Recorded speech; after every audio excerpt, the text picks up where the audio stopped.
দর্শক স্বাগত জানাচ্ছি। স্বৈরাচার শেখ হাসিনা দেশ থেকে পালানোর পূর্বে ৪ আগস্ট আওয়ামী লীগ এবং এর অঙ্গ সংগঠনের নেতাকর্মীদের সঙ্গে শেষবারের মতো বৈঠক করেন। সে বৈঠকে উপস্থিত ছিলেন সাবেক তথ্য ও প্রযুক্তি বিষয়ক প্রতিমন্ত্রী জুনায়েদ আহমেদ পলক।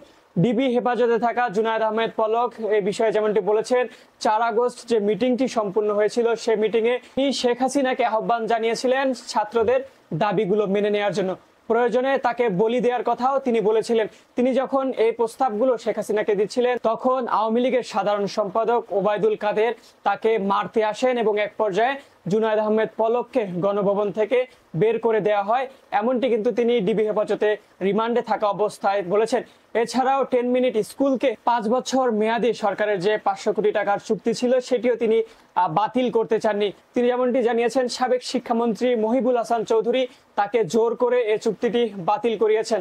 দর্শক, ইত্তেফাকে যে রিপোর্টটি প্রকাশ করা হয়েছে সেখানে যেমনটি বলা হয়েছে, ডিবি হেফাজতে রিমান্ডে থাকা আসামি সাবেক তথ্য প্রযুক্তি প্রতিমন্ত্রী জুনায়েদ আহমেদ পলক বলেন, সরকার পতনের এক দফা আন্দোলনের শেষ পর্যায়ে 4 আগস্ট গণভবনে আওয়ামী লীগ এবং এর অঙ্গ সহযোগী সংগঠনের নেতাদের সঙ্গে বৈঠক করেন।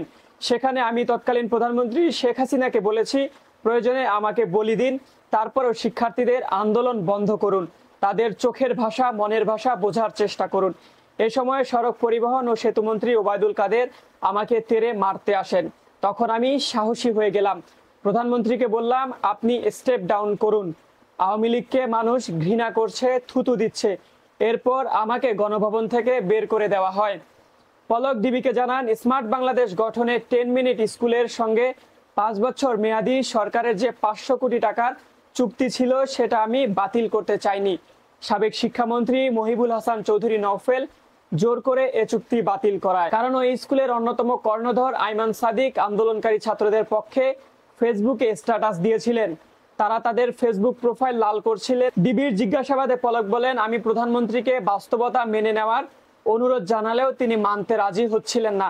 এ সময় সংশ্লিষ্ট ডিবি কর্মকর্তা তাকে প্রশ্ন করেন, আপনি যদি সত্যি দেশের স্থিতিশীলতা চাইতেন তাহলে দায়িত্ব থেকে পদত্যাগ করলেন না কেন?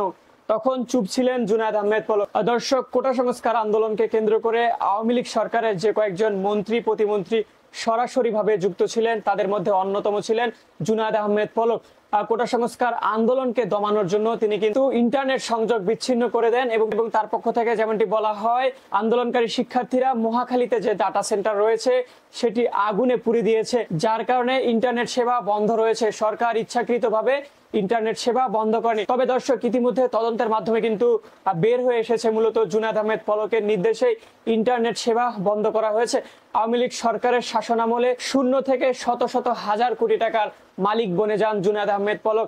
এছাড়াও তিনি কিন্তু ইতিমধ্যে শত শত কোটি টাকা বিদেশে পাচার করেছেন। এছাড়াও দর্শক, আন্দোলনের মুখে কিন্তু এক পর্যায়ে জুনায়েদ আহমেদ পলক তার স্ত্রী এবং সন্তানকে কিন্তু বিদেশে পাঠিয়ে দেন।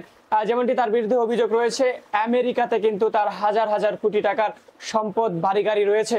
মূলত শেখ হাসিনার সঙ্গে বেইমানি করা হবে এমনটি চিন্তা করে তিনি তার স্ত্রী সন্তানকে বিদেশে পাঠালেও তিনি কিন্তু শেষ পর্যন্ত বাংলাদেশে থেকে যান। এবং আমরা যেমনটি দেখছিলাম 5 আগস্ট তিনি কিন্তু জাতীয় সংসদ ভবনে এলাকায়, তবে এই মুহূর্তে ডিবি কার্যালয়ে তার রিমান্ড চলছে এবং রিমান্ডে কিন্তু তিনি নতুন নতুন তথ্যগুলো দিচ্ছেন। এছাড়া দর্শক, আমরা যেমনটি দেখছিলাম সালমান এফ রহমান, আনিসুল হক প্রত্যেকেই কিন্তু এই সহিংস পরিস্থিতির জন্য সব থেকে বেশি যাকে দায়ী করছেন তিনি হচ্ছেন শেখ হাসিনা এবং ওবায়দুল কাদেরকে। ওবায়দুল কাদেরের বিরুদ্ধে কিন্তু একে একে নানান তথ্য বের হচ্ছে। মূলত এই আন্দোলনকে প্রশাসনিকভাবে অর্থাৎ আইন শৃঙ্খলা রক্ষাকারী বাহিনীর মাধ্যমে ধূলিসাৎ করার জন্য যে নীল নকশা বাস্তবায়ন করছিল আওয়ামী লীগ, সেই নীল নকশা বাস্তবায়নের অন্যতম রূপকার ছিলেন ওবায়দুল কাদের।